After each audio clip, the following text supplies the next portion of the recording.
मंदिराचा पाया ज्याच्यामुळे अनुभवतात तेथे या सृष्टीतील खरी माया, या सृष्टीतील खरी माया. नमस्कार, माझे नाव रितेश बाळासाहेब गोंडके. माझे शाळेचे नाव जिल्हा परिषद उच्च प्राथमिक शाळा केवराई. माझा वर्ग 7वा. विषय जीवनातील आई वडिलांचे स्थान. आई वडील म्हणजे ईश्वराचे दुसरे रूप असे आपण नेहमी ऐकतो. सृष्टीच्या या अफाट पसाऱ्यात जर आपल्याला कोणामुळे अस्तित्व मिळाले असेल तर ते केवळ आपल्या आई वडिलांमुळे.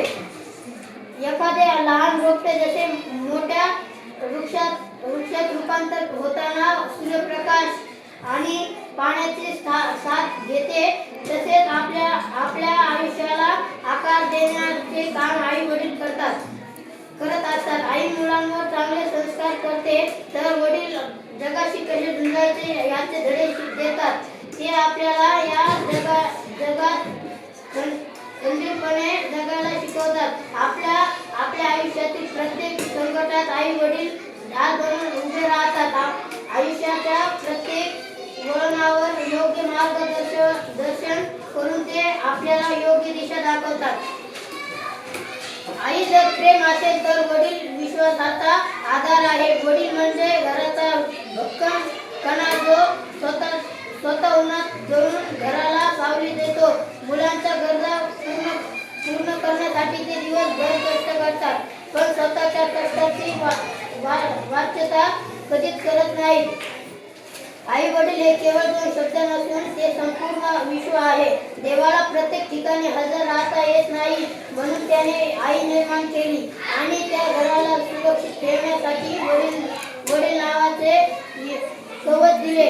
आपल्या जीवनात आई वडिलांचे स्थान हे परमेश्वरापेक्षाही वरचे आहे. आईचे प्रेम आणि त्याग. आई ही मायेचा अथांग सागर असते. 9 महिने आपल्याला उदरात सांभाळण्यापासून ते स्वतः उपाशी राहून आपल्याला भरवण्यापर्यंत तिचा प्रवास असतो.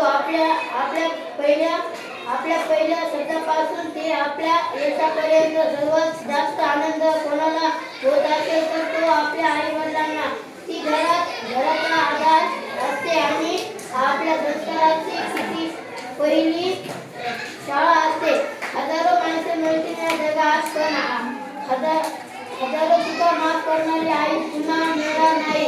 वडिलांचे कष्ट आणि संरक्षण. वडील हे घरातील वटवृक्षासारखे असतात. हे वरून कठोर वाटले तरी आतून नारळासारखे मऊ असतात. स्वतःच्या गरजा बाजूला सारून मुलांची स्वप्ने पूर्ण करण्यासाठी ते दिवस रात्र कष्ट करतात. कडक उन्हात सावली देण्याचे काम वडील करतात. त्याच्या अस्तित्वामुळे आपल्याला बाहेरील जगाची भीती वाटत नाही. खिसा रिकामा असूनही कधीच नकार दिला नाही. माझ्या बापापेक्षा श्रीमंत माणूस मी पाहिलाच नाही. आजच्या धावपळीच्या युगात आपण अनेकदा प्रगतीच्या मागे धावताना आपल्याला मुलांना विसरतो. मात्र हे विसरून चालणार नाही की आपण आज जे काही आहोत ते त्याच्या त्याग आणि कष्टामुळे आहोत. आई वडिलांना विविध प्रकारात महागड्या वस्तू नको असतात, तर त्यांना हवा असतो फक्त आपला पडाचा वेळ, प्रेम